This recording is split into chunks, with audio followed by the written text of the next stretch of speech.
नमस्ते, श्री देवी चैनल पर आप सब स्वागत है। एक सोहर गीत लेके आई हूँ।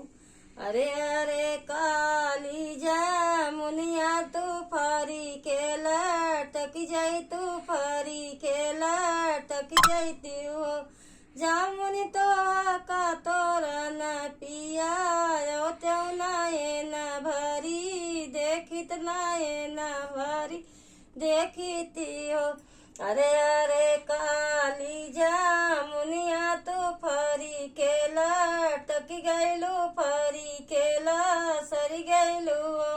पिया भेजी दिए अपनी नो करवाया पूना नहीं, आवैया पूना नहीं आवई हो।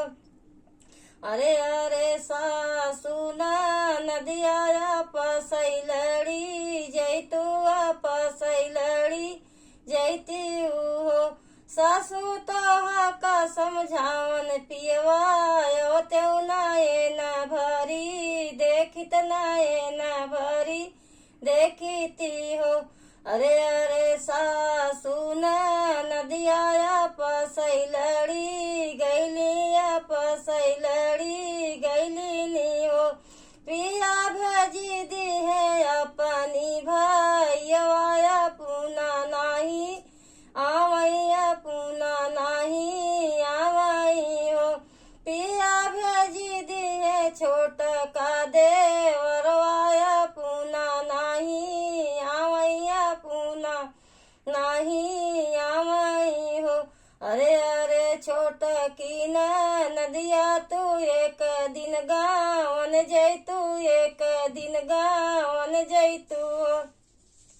ननदा तो का भेजन पियवायो त्यों नाये न भरी, देखित नाये न भरी देखती हो। अरे अरे छोट की नदिया गावाने चली गैली, गावाने चली गैली नी हो। पिया भजी दिए लाल की चूनरिया पूना नहीं, आवैया पूना नहीं आवई हो।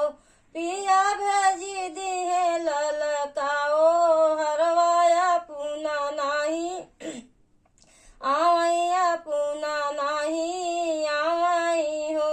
अरे अरे गोदी के लालनवा तू एक दिन रोता तू रोई के सु नौता, तू रोई के सु नौता हो।